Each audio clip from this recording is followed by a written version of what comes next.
जय हिंद दोस्तों। कैसे हैं आप सभी लोग। आशा करता हूं आप सभी ठीक होंगे, स्वस्थ होंगे और मौज कर रहे होंगे। मैं अंकित एक बार फिर से आपके अपने YouTube चैनल वासुदेवा एजुकेशन में आपका स्वागत करता हूं। ज्यादा समय ना लेते हुए मैं डायरेक्ट आपको बीएससी फाइनल ईयर के एक अन्य टॉपिक पृथ्वी के पारिस्थितिकीय विभाग पर लेके जाता हूं। पृथ्वी के पारिस्थितिकीय विभागों की बात करें तो पृथ्वी पर दो पारिस्थितिकीय विभाग पाए जाते हैं। कितने पाए जाते हैं? दो। एक होता है बेटा अजैविक विभाग, एक तो क्या होगा अवैजैविक विभाग, और एक होगा बेटा जैविक विभाग। एक क्या होगा अजैविक विभाग और एक क्या होगा जैविक विभाग। देखो अजैविक विभाग और जैविक विभाग की बात करें तो एक को हम बोल सकते हैं एबायोटिक और एक को हम क्या बोलेंगे बेटा बायोटिक। एक को क्या बोलेंगे बायोटिक और एक को क्या बोलेंगे एबायोटिक फैक्टर। देखो अगर हम बात करें अजैविक विभाग की तो इस अजैविक विभाग को हम तीन भागों में डिवाइड करते हैं। इस अजैविक भाग को कितने भागों में डिवाइड करेंगे? तीन भागों में। एक होगा विभाग को अपन तीन भागों में बांटते हैं तो इसके कितने विभाग हो जाएंगे? तीन विभाग। एक होगा वायुमंडल,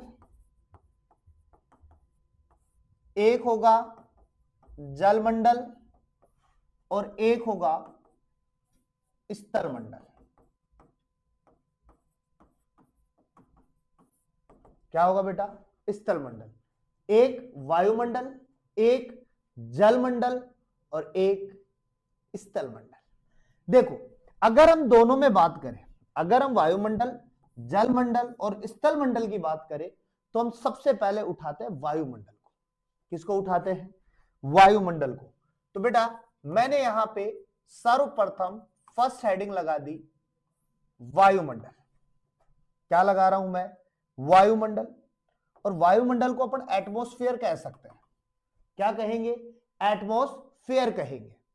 हम ये कह सकते हैं पृथ्वी के ऊपर, मतलब ये जो बाहर जो चल रहा है अपने पास में हवा चल रही है या जितनी भी गैसें हैं, जितने भी आयन्स हैं, सारे किस में प्रेजेंट है? वायुमंडल में प्रेजेंट है।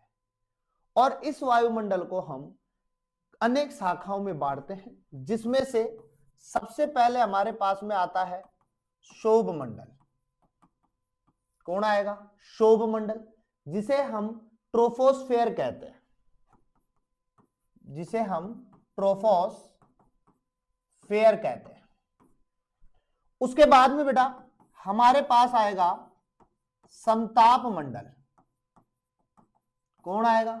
समताप मंडल, जिसे हम क्या कहेंगे? स्ट्रेटोस्फेयर। उसके बाद हम बात करेंगे आयन मंडल की, और इस आयन मंडल को बेटा हम कहेंगे मीजोस्फेयर। और इसके बाद में हमारे पास आएगा थर्मोस्फेयर और अंत में हमारे पास में आएगा बहीमंडल। कौन आएगा? बहीमंडल। और इस बहीमंडल को हम क्या कहेंगे? एक्सोस्फेयर कहेंगे। क्या कहेंगे? एक्सोस्फेयर कहेंगे।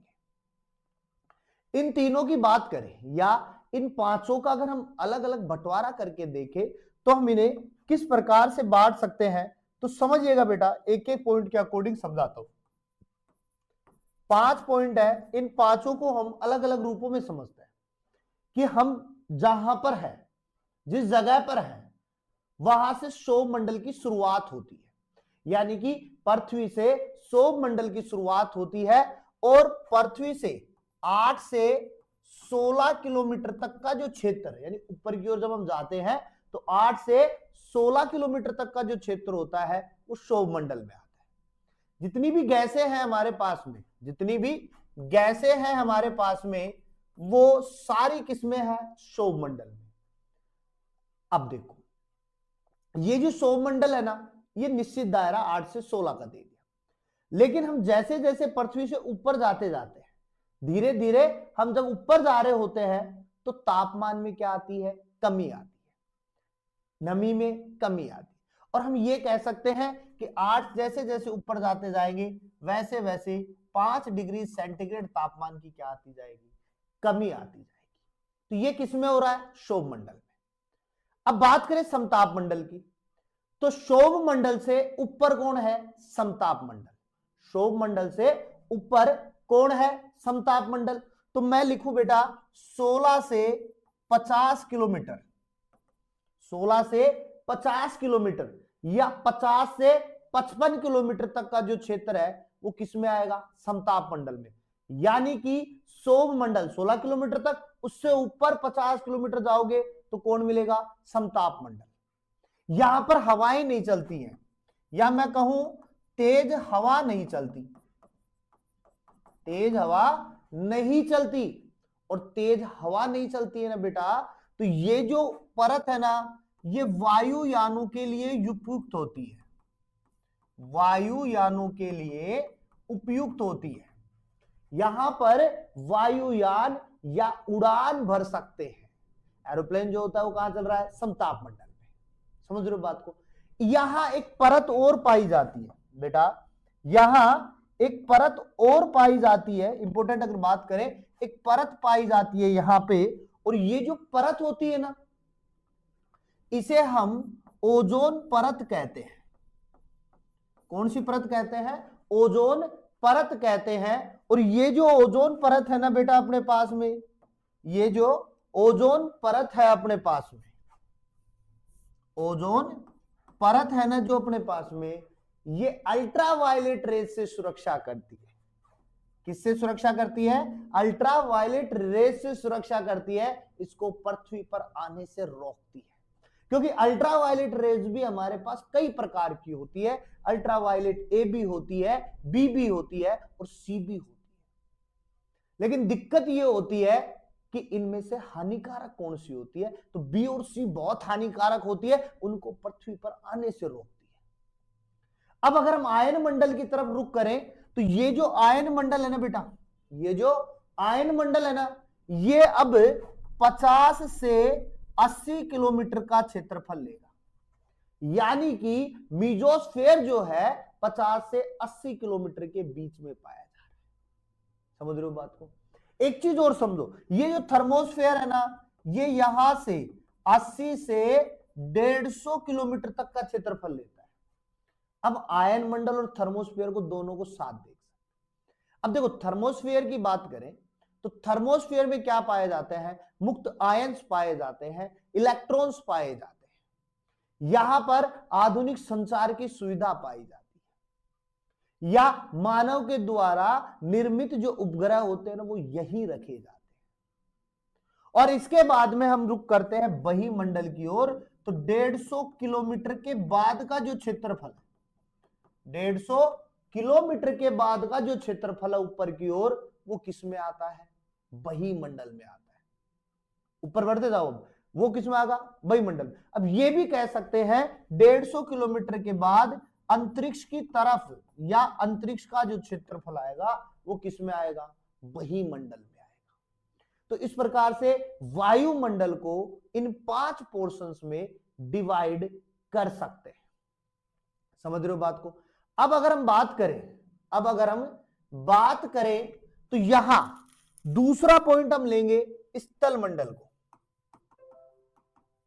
किसको लेंगे, स्थल मंडल को लेंगे। स्थल की बात करेंगे जहां पर मानव का या अन्य जीवों का जीवन आवश्यक है। हम कह सकते हैं सबसे जीवन जो है मनुष्य या अन्य जीव कहां रह सकते हैं, अपना जीवन कहां यापन कर सकते हैं, वायुमंडल में, जलमंडल में या स्थल मंडल में। तो हम किसका नाम लेंगे, स्थल मंडल पे। स्थल मंडल पे रह सकता है। जलमंडल में कितनी देर रहेगा, वायुमंडल में कितनी देर घूमता रहेगा, रहेगा कहां पे, स्थल मंडल में रहेगा। और इस स्थल मंडल को भी हम 3 भागों में बांटते हैं। कितने भागों में, 3 भागों में बांटते हैं। अगर हम इनके 3 भागों की बात करें, एक प्रपटी होता है, एक प्रवार होता है और बेटा एक क्रोड होता है। एक क्या होगा? प्रॉपर्टी। एक क्या होगा? परिवार। एक क्या होगा? क्रोड। और बेटा प्रॉपर्टी जो है ना नीचे की ओर, वायुमंडल में ऊपर की ओर बात कर रहा था मैं, अब स्थल मंडल में कहा जाऊंगा मैं नीचे की ओर। गोता लगाओ नीचे की ओर, और नीचे की ओर का जो 30 किलोमीटर का जो क्षेत्र है ना वो प्रॉपर्टी है। वो क्या है? प्रॉपर्टी है। यहां पर वनस्पति एवं जंतु पाए जाते हैं। यहां वनस्पति भी देखने को मिलेंगे और जंतु भी देखने को मिलेंगे। नीचे जाते पेड़ पौधे मिलते हैं, जंतु भी रहते हैं। परिवार की बात करें तो नीचे का 2900 किलोमीटर का जो क्षेत्रफल है, नीचे चले जाओ 2900 किलोमीटर, वहां तक परिवार प्रेजेंट है। और बात करें करोड़ की तो यहां का तापमान बढ़ जाता है 8000 डिग्री सेंटीग्रेड तापमान होता है। यहां पर बहुत सारे खनिज लवण पाए जाते हैं या मटेरियल्स अवेलेबल होते हैं। लोहा यहां मिलेगा आपको, निकल यहां मिलेगा आपको। तो ये सब कहां प्रेजेंट है? स्थल मंडल में। कहां प्रेजेंट है? स्थल मंडल में। और अंतिम इसका तीसरा रूप लेंगे हम जलमंडल। तो हम लिख सकते हैं पृथ्वी के ऊपर, हम लिख सकते हैं पृथ्वी पर उपस्थित समस्त जल, जितना भी जल है, समस्त जल जो है वो किस में आएगा बेटा? जलमंडल में। अब इसमें आपका समुद्र भी आ गए, झीलें भी आ गई, नदी भी आ गए, तालाब भी आ गए, पोखर भी जितना भी जल, जहां जहां जल है वो सब किस में आएगा? जलमंडल में आएगा। किस में आएगा बेटा? जलमंडल के अंदर आता है। ठीक है। इसके अलावा हम पर्यावरणीय कारकों की बात कर सकते हैं। यहां पर एक और बात करते हैं बायोटा की। किसकी बात करें? बायोटा की हम बात करें, या मैं इसे बायोम भी कह सकता हूं। किसे कहा सुनो? बायोम भी, या स्थलीय भाग जहां पर जीवन संभव होता है। या मैं कहूं ये जो बायोटा होता है ना बेटा, दो प्रकार का होता है। बायोटा कितने प्रकार का है? दो प्रकार का। एक होता है फ्लोरा, एक होता है फ्यूना। फ्लोरा के लिए मैं एक लाइन लिख सकता हूं, समस्त वनस्पति, समस्त वनस्पति या ऑल ऑफ प्लांट्स जो है वो किसमें है? फ्लोरा में। समस्त जंतु, समस्त जंतु, ऑल ऑफ ऑर्गेनिजम्स किसमें है बेटा? फ्यूना के अंदर आते हैं। ऑल ऑफ ऑर्गेनिजम्स जो है वो किसमें आएंगे? ऑल ऑफ ऑर्गेनिज्म किसमें आ रहा है? फ्यूना में आ रहा है। मैं यहां पर पारिस्थितिकी की विशेषता भी बात कर सकता हूं। किसकी बात करूंगा? पारिस्थितिकी की विशेषता। या मैं यहां पे सिंपल बात कहूं कि मेरे पास में दो घटक होते हैं, एक जैविक घटक होता है, एक अजैविक घटक होता है। एक बायोटिक कंपोनेंट्स होते हैं और एक अबायोटिक कंपोनेंट्स होते हैं। इन दोनों में फर्क क्या है? तो देखो, अजैविक घटक का तो आपको पता चल चुका है, जल, वायु और स्थल के जो भाग है वो सब किसमें है? अजैविक कंपोनेंट्स। टेम्परेचर्स किसमें है? अजैविक घटक में। लेकिन जैविक घटक का याद रखना, जैविक घटक में तीन ही कंपोनेंट्स बताऊंगा मैं आपको। एक होते हैं प्रोड्यूसर, एक होते हैं प्रोड्यूसर्स जिन्हें अपन उत्पादक कहते हैं, एक होते हैं बेटा कंज्यूमर जिसे हम उपभोक्ता कहते हैं, और एक होते हैं बेटा डीकंपोजर जिन्हें हम अपमार्जक कहते हैं। प्रोड्यूसर मतलब उत्पादक, मतलब उपभोक्ता,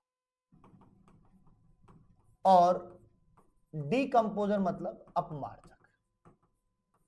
ठीक है। उत्पादक कौन होंगे? जितने भी पेड़ पौधे, जितने भी पेड़ पौधे या हरे प्लांट्स, सारे क्या हैं? प्रोड्यूसर्स। उपभोक्ता कौन है? इनको खाने वाले, इनको खाने वाले। अब इनको कौन खाएगा? भी खाएंगे। इनको कौन खाएगा? मांसाहारी भी खाएंगे। इनको कौन खाएगा? सर्वाहारी भी खाएंगे। ठीक है। अब समझो इनको कैसे बांट रहा हूं। पेड़ पौधों को कौन खाया? शाकाहारी ने। शाकाहारी को किसने खाया? मांसाहारी ने। और सर्वाहारी ने किसको खाया? दोनों को खाया, शाकाहारी और मांसाहारी। यानी कि उपभोक्ता तीन होंगे, प्राथमिक, द्वितीयक और तृतीयक। अब अपमार्जक में कौन आएंगे? जितने भी बैक्टीरिया है, जितने भी बैक्टीरियाज है वो सब किस में आएंगे, अपमार्जक में आएंगे। क्लियर बात है। अच्छा यहां पर देखो ऊर्जा के स्रोतों की भी बात हो सकती है, ऊर्जा के स्रोतों की भी बात हो सकती है कि ऊर्जा के कितने स्रोत होंगे। तो बेटा मैं यहां पर एक चीज और बताऊं, जनसंख्या विस्फोट की भी बात कर सकते हैं कि जैसे जैसे हमारे पास में पॉपुलेशन, जैसे जैसे हमारे पास में दिन निकलते जा रहे हैं वैसे वैसे पॉपुलेशन बढ़ती जा रही है। पहले पॉपुलेशन क्या थी, कम थी, अब पॉपुलेशन क्या होगी, ज्यादा। अब जैसे जैसे पॉपुलेशन बढ़ रही है वैसे वैसे भोजन की क्या आ रही है, कमी आ रही है। कमी आ रही है नहीं आ रही, तो उसे अपन जनसंख्या विस्फोट में देखते हैं। और ऊर्जा के स्रोतों में दो चीज देखते हैं अपन, एक मैं देखता हूं नवीकरणीय स्रोत, क्या देखता हूं मैं, नवीकरणीय स्रोत, और एक मैं देखता हूं बेटा अनवीकरणीय स्रोत। एक नवीकरणीय स्रोत और एक अनवीकरणीय स्रोत, दोनों में फर्क क्या है। तो सिंपल बात समझो बेटा, नवीकरणीय का मतलब होता है जिन्हें हम वापस से प्राप्त कर सकते हैं, अगर नष्ट हो गए और उन्हें हम वापस से बना रहे हैं, वो कौन है, नवीकरणीय। और अनवीकरणीय क्या होंगे, जो नष्ट हो गए अब उन्हें वापस नहीं बना सकते। उदाहरण के तौर पे समझो, नवीकरणीय में मैंने बताया वन, मैं जल बता रहा हूं यहां पे, मैं यहां पे वन्य जीव बता रहा हूं। देखो वन है, पेड़ पौधे हैं तो वन है, पेड़ पौधे आपने काट दिए, वन खत्म। लेकिन आप चाहो तो वापस से पेड़ पौधे लगा करके वन बनाओगे कि नहीं बनाओगे, तो वो नवीकरणीय, वापस से बना सकते। जल, पूरे जल मंडल की बात करें तो 71% जल है अपने पास में, समुद्रों की बात करें। अब ये जो जल है ये काम का नहीं है, लेकिन ये वापस से चक्र हो रहा है नहीं, समुद्र में वाष्प बनती है, वाष्पीकरण होता है, ऊपर जाता है, फिर वापस से वो बरसात के वाष्प वर्षा के रूप में कहां आता है, नीचे आता है। वन्य जीव दर क्या होती जा रही है, कम होती जा रही है, लेकिन रिप्रोडक्शन करता जाए, प्रजनन करते जाए तो वन्य जीव बढ़ भी सकते हैं। अब इसी प्रकार अनवीकरणीय की अगर बात करें तो अनवीकरणीय में दे दो आप कोयला, कोयला दे दो, पेट्रोलियम उत्पाद दे दो।